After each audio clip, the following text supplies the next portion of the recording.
Today, I want to debunk that saying that I mentioned the other day that we are born in sin, that there is a belief in the churches, in the Christian belief that we are born in sin.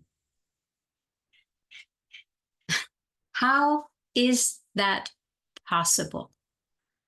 How can so many people believe such nonsense?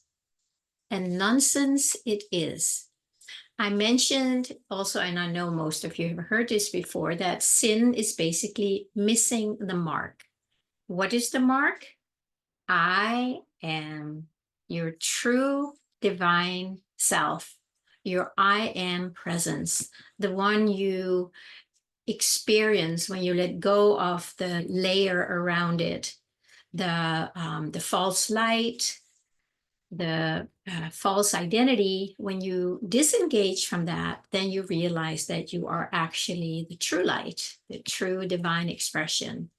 And then the other one can start melting away because now you are putting more of your attention on the light. So are we born in sin? As ridiculous as it sounds, how could anybody ever come up with such nonsense? No, like I said the other day, but we are born into the matrix, into a false light.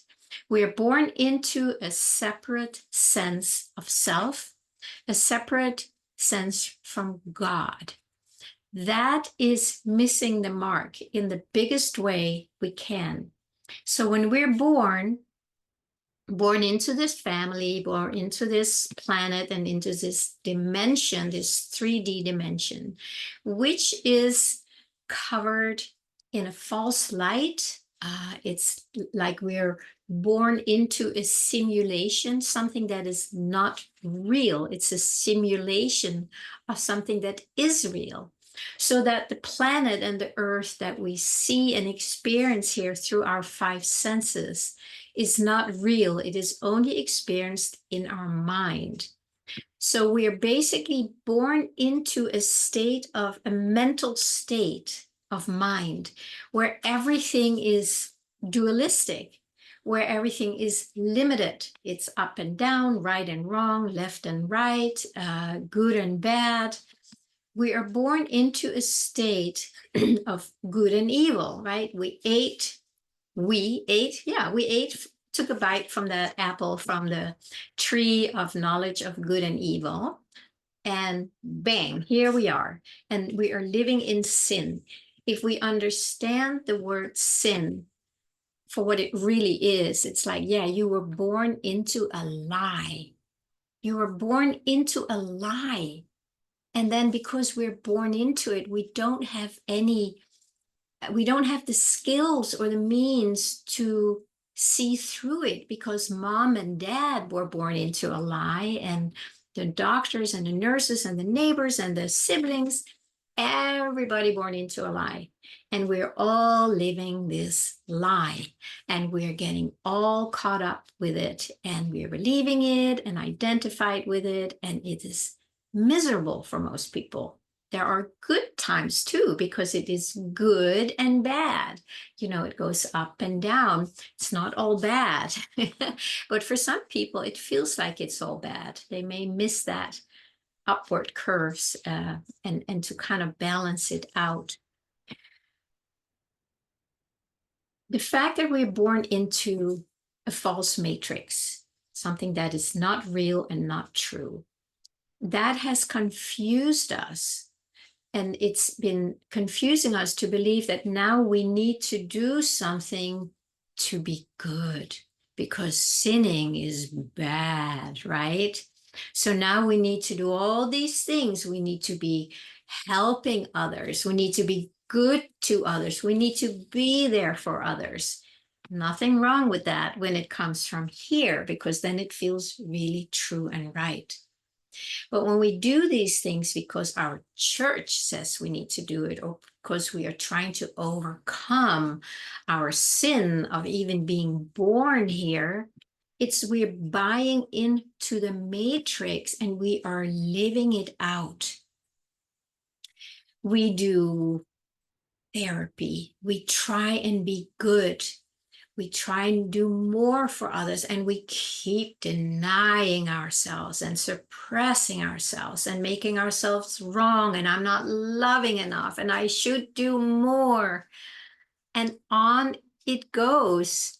And deeper we get into this groove of the matrix. And we just live there and we just feel miserable. We hate ourselves. We will never be good enough to receive God's love, to receive anybody's love.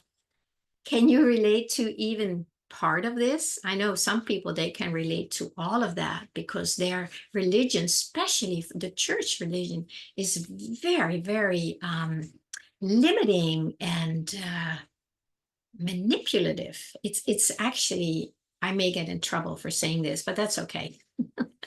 When you're out of the matrix, it just looks very different. And I still have plenty of my antennas in the matrix.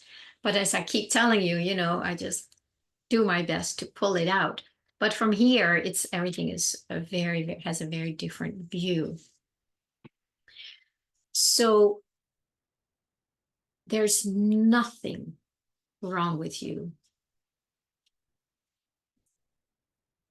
I was going to say you're not doing anything wrong. And that is true at the core. But I would say the only thing we are doing wrong is believing that we're doing something wrong because we are bad and we are sinning and we are not following God's direction. That's the only true sin, is that we are believing that what we were born into is real. But the good news is that we are beginning to wake up from that dream. Many, many people, thank goodness, thank goddess, are seeing through it. And in my experience, I think the last 4 years since the lockdowns, it has been an explosion of seeing through. An explosion. It's like, how did I not see what is going on? How people are being manipulated in a much more intense way than before, because fear is used and guilt tactics. If you don't do this, then you're gonna hurt other people. You probably know what I'm talking about. I try to avoid using certain words, but I think you know. This has helped so many people wake up to what is really going on in the matrix. So now we're starting to see things in the matrix that are being manipulated and that are being it's like a matrix within the matrix, or a dream within the dream, where we're seeing like, oh my God. But does that seeing that throws you back a little bit onto yourself, where you go like, well, what is true then? And then for most of us, we start looking for truth still in the matrix. And we might find what some people call higher truths. I mean, these are just concepts, right? But they can be helpful for the mind to let go a little more and a little more. And at a certain point, you just see that the whole darn thing is a dream, is a matrix, is not real. The sin was a lie. And I believed it from the moment I took my first breath, because I had no choice. Let's take a deep breath. And let's use the next breath to pull out of the matrix. Even if it's just with a curiosity, is what Pranila is saying, does it make sense? Is that true? Are you curious to find out? If you are, then you are already pulling away a little bit from the matrix. Because when you're totally in it, you have no choice. You're just totally identified with it. And you think you are a sinner. And you're not. You're just a beautiful, divine spark a divine expression that came here to share your light, to enjoy the beauty that is here, to start connecting with the field that is all around us, the heaven that is already here on earth, but has been invisible to us because we thought we were sinners, because we thought we were separate from it. It was a lie.